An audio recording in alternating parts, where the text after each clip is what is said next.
Do you know what I mean? You know what I really like? It's I forget so who started fucked up. framing it this way. I think it was Pete Buttigieg, actually. He had this framing device that was so smart for freedom because the Republican Party kind of claimed the definition of freedom. We're the party of freedom. We're not the government in your way with all this stuff. And he was like, when you say freedom, freedom for who? Yeah. That's the question. Because someone who's has a pre-existing condition, someone that has insane medical issues that is just drowning in debt because of that, they're not free.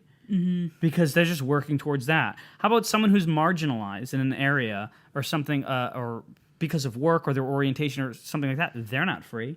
So when you say freedom, normally the definition of freedom, you think of like, you have to have some sort of privilege to have access to the freedom that's being sold first. And that's a warped idea of what freedom is. And I thought that was such a refreshing take, and I really like that. So what is freedom to him in his view? So like freedom to marry. Yeah. Not saying gays can't get married. Yeah. There's no freedom in that. Where's the freedom? Yeah. The whole medical thing, like if you have health, if you're drowning in medical debt, there's no freedom. You have the freedom to start a small business and stuff like that. I don't know. He's obviously, I'm regurgitating a politician's lines, which I don't like doing. It's okay, I'll forgive you just this once. But just like, I like the idea of that. Yeah. I'm not saying I support Pete Buttigieg, but I'm just saying that's such a smart. That's why You're he's got a good. Pete, he's got a good energy. If he became the nominee, sure. Who do you think? Like, if I know we should not be thinking who is, but if you had to guess, based on like in a poker way, just like who? I money on? I want it to be Warren Over Bernie. I think Bernie has became too divisive. Yeah. I think Is there he got something in hurt particular? really hard with this whole Bernie bro thing, and which is such. I've never really met an actual what is described like on the internet.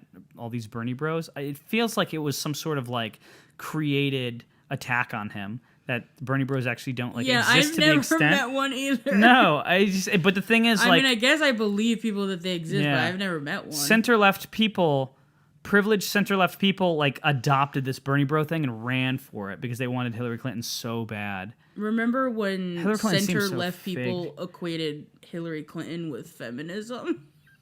Don't even get me started. No, I gotta get you started. This is the pod. Yeah. That was awkward. She is a version. Awkward. You know what? I will say this. Hillary Clinton is a version of feminism that has had its day in the past. She is actually a pioneer. She's a strong female politician that kind of came up in a very male-dominated atmosphere of Washington. Yeah, and I agree with what you're saying. Standing on the shoulders of someone like Hillary Clinton actually deserves a lot of respect. And it's the next generation now has to, like, we're standing on the shoulders of previous generations, and she got out of the way a bit, and she kind of saw her time. She did 2016, it didn't work out, and she's not. And some people can say Bernie Sanders he's not getting out of the way. That argument's used against him, but I feel like his message. Get out of the way? That's where I disagree with people who make that argument, because I feel like his message hasn't really. People don't really get what he's trying to say. Is like, no, the powers in the people here. We have to like stand up and start rioting to a certain point. So his era's not over yet. In my mind, his chapter hasn't ended. Where I feel like Hillary Clinton, her chapter has ended, and she's in a way, I feel like his chapter kind of has ended, and it bums me out. And he's not like, I don't want there to be any misconception, just in case this pod goes viral. I'm not saying like he's a perfect person or anything like that. Like this honestly has nothing to do with even being a fan of him. This just has to do with like what I think step one has to be in terms of changing anything in the future.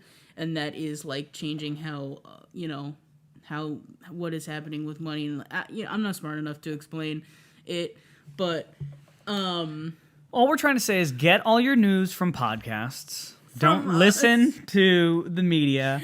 No, what I'm trying to say is like, and donate to our Kickstarter. The revolution, if you want to call it that. Yes. That he started, and that a lot of people, even people I wouldn't consider liberal, are following.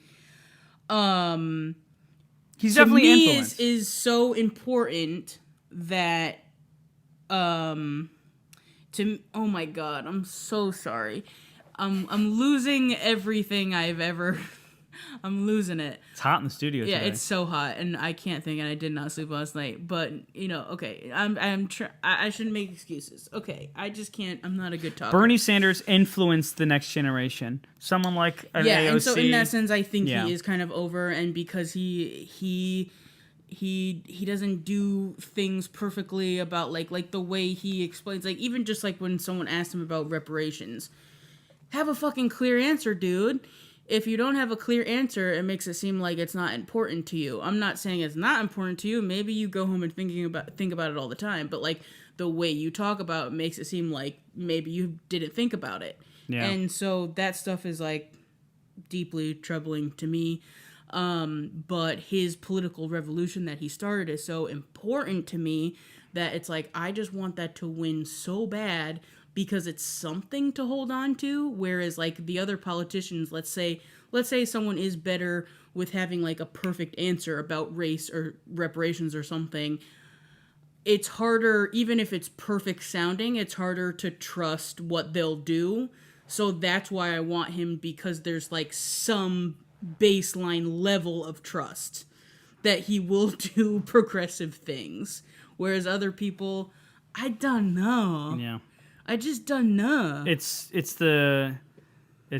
it Meet the New Boss, same as the old boss? Yeah.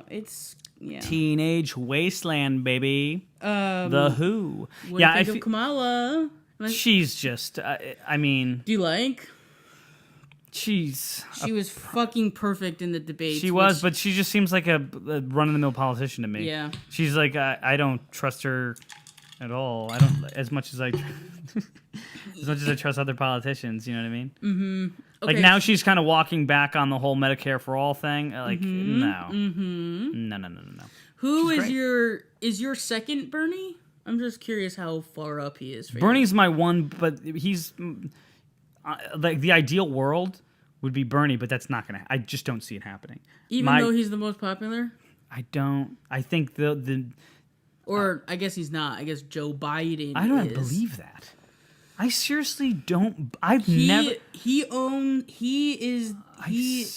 don't understand this. The exact same thing is happening as last time.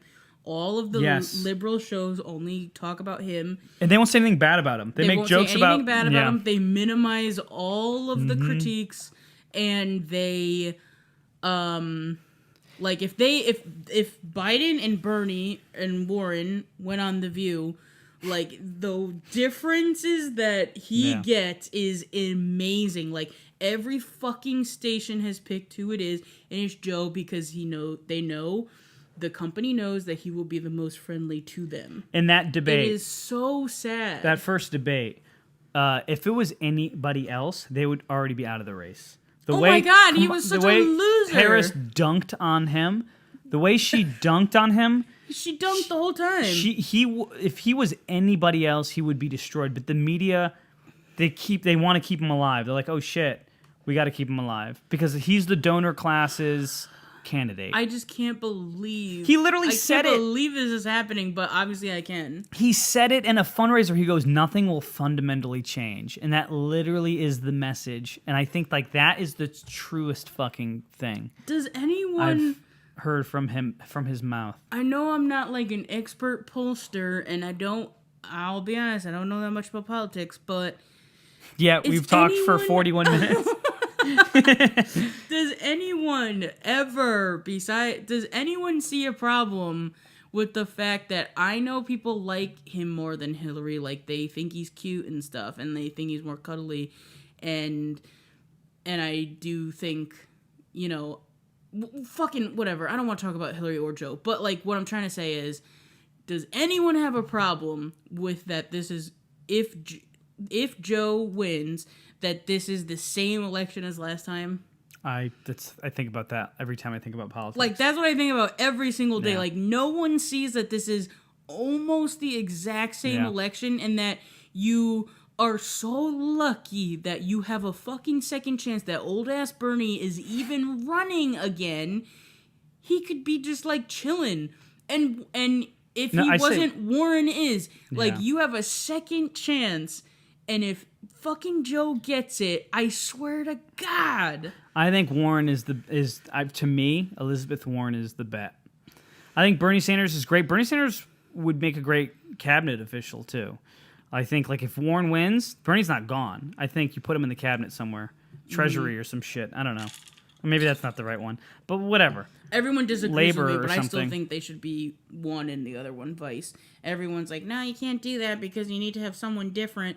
And I'm like, oh, no. as in like for the ticket? Yeah, but the vice president, like, it does but nothing. If things are different. No, so the way I get what you're saying. They can do what. But the vice they president want. literally has his only job is to like break a tie in the Senate. That is it. All he can do is like go. Yeah, but if they're friends, the president will allow you to be more a part of it if you have a thing. Look at someone like Dick Cheney, who basically ran the West Wing. There you go. But, there you go. But I don't know. I think Warren, and then she'll probably grab someone younger and Southern or something, or Midwestern. That seems like Midwest is the what everybody's Isn't that going her after. thing though? Isn't she from? No, where's she from? She's from Oklahoma, and I believe Oklahoma, and she's the senator from Massachusetts. She has Ted Kennedy's old seat, which was briefly Scott Brown or Mike Brown or somebody. I can't remember. Who was like a plague girl. You have to live in a state before... I think you just have to have residency. So you could just be there a year. That's what Hillary Clinton was. The senator from New York. Yeah. She's not New Yorker. But did she live here for years? I think she got a house and then ran. I'm sure someone. I'm sure someone can tell us the right answer. I'm sure my answer's wrong, but like. Did you ever want to go into politics? No. Never. Never. It's so gross. And it feels like constant sales. It feels like I used to have a sales job. I used to sell musical instruments to like band and orchestral kids and like guitars and stuff like that. Mm-hmm. And I had to sell. And so gross about it is when you're selling band instruments, you're not selling to the kids. You're selling to the parents. Yeah. So basically, when a kid will play shitty on a fucking saxophone, I'd always be like, oh, he has potential. You know, if you spend $2,000 on the saxophone, you actually save money because they can get a scholarship. So you're saving $20,000 by spending $2,000. Oh my God, but you were I can car see that's what we're taught. That's what we're taught. And basically, politics is the like apex of that grossness. Yeah. So, yeah, no, God, no. Mm.